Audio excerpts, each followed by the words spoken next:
Bienvenue dans Le Client, le podcast dédié aux innovateurs du service client. Je suis Marine Deck et ici, on transforme chaque interaction avec les clients en une réussite. Découvrez des stratégies audacieuses et des astuces pratiques adaptées à tous, des grandes entreprises aux startups dynamiques. Ce podcast est votre guide pour faire de votre expérience client un avantage compétitif. Abonnez-vous et embarquez pour un voyage inspirant au cœur de l'expérience client. Ces clés, ce sont celles de votre satisfaction client. Bienvenue dans la boîte à outils du client, votre accélérateur de croissance centré client. Un simple tour de clé vous donne accès à des ressources précieuses, des checklists pour améliorer l'expérience de vos clients, une compilation des meilleures pratiques tirées de nos épisodes de podcast et une formation complète pour augmenter votre chiffre d'affaires grâce à votre meilleur atout, vos clients. La boîte à outils du client, c'est votre passe-partout pour atteindre un niveau supérieur dans la gestion de vos relations clients. Cliquez sur le lien dans la description et commencez votre transformation dès aujourd'hui. Aujourd'hui, j'ai le plaisir d'avoir avec moi Jérôme Boissou. Jérôme est Head of Global Customer and Employee Experience Programme chez Legrand, c'est-à-dire responsable du programme mondial d'expérience client et employé. Aujourd'hui, on va aborder une question, une problématique globale qui est comment améliorer l'employee experience, donc l'expérience de vos collaborateurs, sur la base de feedback client. Jérôme, quelles sont les clés de succès et quelles sont les étapes clés qui nous permettent finalement d'améliorer l'expérience de nos collaborateurs? Dis-nous tout. Bonjour à toutes et à tous, bonjour Marine et ravi d'être encore une fois avec vous. Oui, si on fait un peu un spot sur ce sujet-là, il faut savoir que bon nombre des mauvaises employés expérience sont liés en fait à des éléments d'expérience client qui lui aussi va vivre quelque chose de mauvais. Et donc c'est hyper important de connecter les deux. Si je prends un exemple que tout le monde va comprendre, je suis à l'aéroport, j'attends mon avion, d'un seul coup, la compagnie décide de changer la porte. Je reçois un SMS qui me dit, la porte, c'est plus la 53, c'est la 58. On va vite au deck où il y a quelqu'un et on parle à cette personne et elle a peut-être même pas le fait que ça a changé. Et donc, l'expérience client est pas bonne parce qu'il y a une frustration, on sait pas si c'est vrai ou pas. L'expérience employé qui est derrière le deck, lui non plus, sait pas ce qu'il faut faire ou pas. Et donc, les deux sont étroitement liés. Et donc, nous, on s'attache dans notre métier à essayer de voir quels sont ces points de contact. Et on va donc suivre des étapes qui vont nous permettre d'améliorer l'ensemble et, in fine, améliorer la satisfaction des clients. Donc, la première chose, c'est déjà d'avoir l'analyse de la satisfaction client séparée en différents touchpoints qui vont nous permettre aussi de distinguer différents métiers au sein de notre entreprise. Voilà. Donc le touchpoint packaging, il est différent du touchpoint installation des produits, qui est différent de l'after sales, qui est différent des outils digitaux. Face à cette vision de la satisfaction client, on va mettre en place ce qu'on appelle la VOCE, donc cette Voice of Customer Through Employee. Donc on va poser les mêmes questions à nos salariés, aux employés Legrand, qui vont répondre comme s'ils étaient des clients. Et on va mesurer un certain nombre d'écarts. Donc, de temps en temps, l'employé, il est complètement dans l'empathie, donc il y a une corrélation parfaite entre ce qu'il dit et ce que dit le client. Et d'autres fois, il y a des écarts. Et donc, quand il y a des écarts, on va tâcher de comprendre pourquoi et a fortiori, si le client n'est pas satisfait, et que l'employé, lui aussi, remonte le fait que ce touchpoint est un touchpoint négatif avec des irritants. Et donc là, après, on va aller un peu plus loin dans l'analyse et c'est essayer de comprendre, cette fois-ci, plutôt côté employé. Donc, on va animer très souvent un workshop, on va prendre les 4, 5, 10 sachants de ce sujet-là et on va essayer de comprendre avec eux quels sont les irritants, comment on peut les résoudre. Et très souvent, on a affaire à des irritants qui sont de l'ordre de l'expérience employée. Voilà, il faut que je réponde vite, je suis en mobilité, j'ai plus assez de données sur mon smartphone, ou je ne pouvais pas me connecter parce que c'est des données à risque et j'ai pas mon VPN. Enfin voilà. Donc des choses qui sont très concrètement dans le quotidien des collaborateurs du groupe que l'on va pouvoir résoudre parce que comme toujours, 80-90% des irritants que vivent nos employés sont des choses assez petites. C'est pas des choses structurelles, donc on va très facilement apporter des réponses à ces irritants. Et donc, une fois qu'on a la réponse à ces irritants, on va mettre en place les solutions qui ont été apportées. Et puis, on va voir comment tout cela agit sur le côté du collaborateur. Voilà, est-ce que c'est facile à mettre en œuvre? Est-ce que il a pu le déployer? Et puis, on va regarder quel est l'impact que ça va avoir sur, in fine, les clients.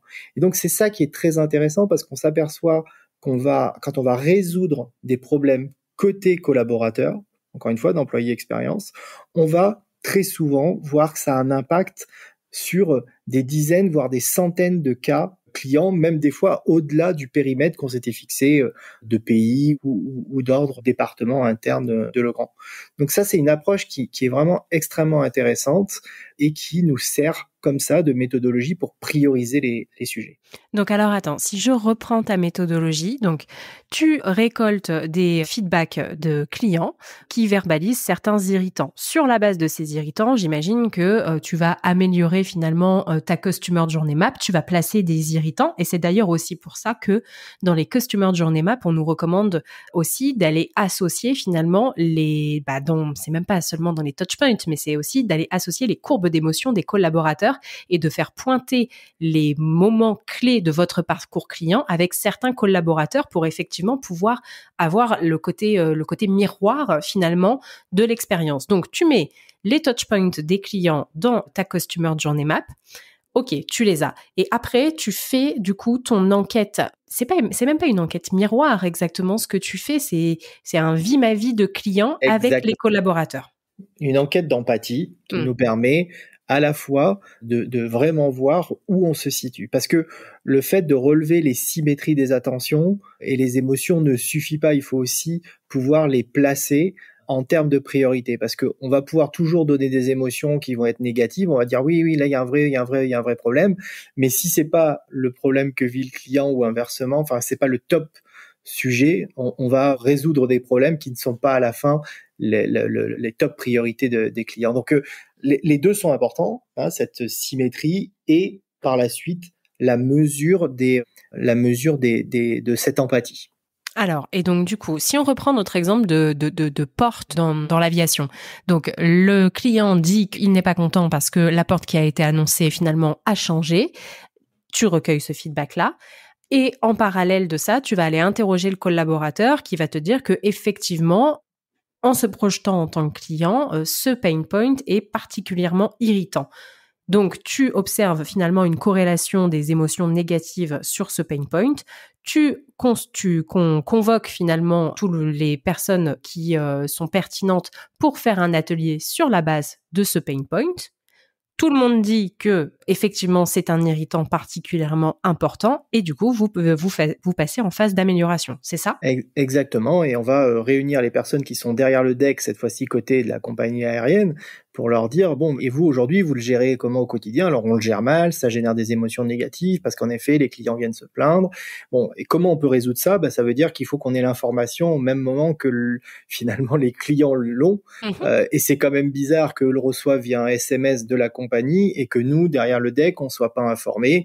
Donc après, ça peut rentrer, comme je le précisais tout à l'heure, soit sur des choses très structurelles parce qu'il faut modifier un outil, parce que cette information, c'est compliqué de l'avoir, ou alors de manière quick win, si tout le monde l'a via un SMS, pourquoi nous, on reçoit pas sur la console le même SMS qui nous dit ça a changé et on prend, voilà. Donc c'est comme ça qu'on va pouvoir engager les collaborateurs. Et ce qui est aussi intéressant, c'est de les mettre au cœur du changement parce qu'ils vont là vraiment être aussi dans une centricité client et comprendre que finalement, on pouvait dire, tu fais mal ton job parce que tu devrais savoir t'en sortir dans ce cas de figure, tu devrais avoir réponse à tout. Non, c'est comprendre que le client a un irritant, ça génère un irritant chez le collaborateur et il est normal de travailler cet irritant collaborateur.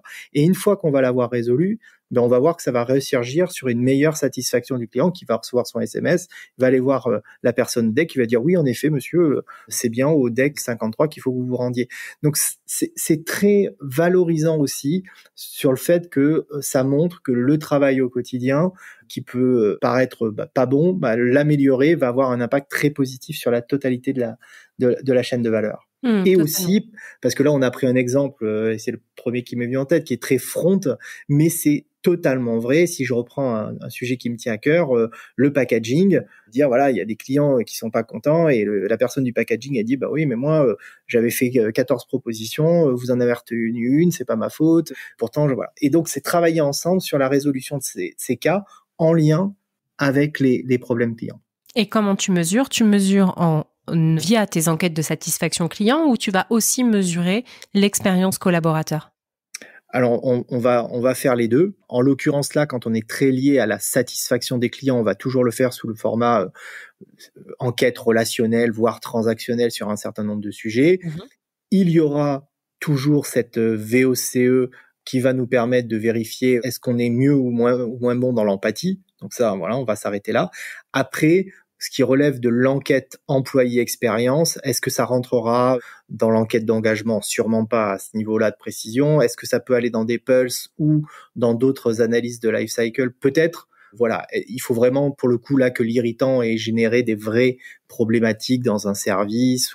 Voilà, on va pas rentrer complètement ça si c'est pas quelque chose de majeur, mais en tout cas on va vérifier à minima que l'empathie s'est bien recentrée entre le collaborateur et le client. Ok, très clair. Est-ce que tu as des feedbacks à nous partager sur vous chez Legrand ? Combien par exemple d'améliorations vous avez effectuées avec cette méthodologie ? Alors combien, ça serait compliqué parce que c'est vraiment une méthodologie qui aujourd'hui est assez utilisée. Ce que je peux dire, c'est que très souvent, on demande aux équipes d'avoir un backlog toujours d'une quinzaine d'irritants. Mmh. Et toujours dans ces 10-15 irritants, il y en a, 80, encore une fois, si on en prend 15, il y en a une dizaine qui sont de l'ordre quick win. Voilà. Et donc, sur ces quick wins, sont très souvent résolus par cette forme de workshop, brainstorm, mise en place d'une solution, test and learn et déploiement à plus grande échelle. Donc voilà, je peux plus préciser que chaque pays comme ça a toujours son 10-15 irritants en backlog et puis quand il y en a un qui est résolu, un autre vient le remplacer. Ok, très clair. Eh ben écoute, merci Jérôme d'avoir partagé cette méthodologie avec nous. Je te dis à bientôt. Merci Marine et à très bientôt. Et voilà les amis, merci d'avoir écouté l'épisode. Si il vous a plu et que vous avez quelques secondes, je vous propose de partager ce que vous avez retenu de l'épisode sur vos réseaux sociaux, mais vous avez aussi la possibilité de nous noter 5 étoiles sur Apple Podcast. Le fait de mettre ces 5 étoiles et un commentaire, ça va booster l'algorithme. Et pour finir, je vous rappelle que si la boîte à outils du client existe, c'est parce que c'est le produit dérivé du podcast et c'est ce qui nous sert à financer la création du podcast, puisque vous l'avez probablement vu, le podcast n'est plus sponsorisé. Donc c'est la source de financement principale et c'est aussi bien évidemment un formidable outil à utiliser au quotidien. Je vous souhaite une très belle journée et je vous dis à très vite pour un nouvel épisode.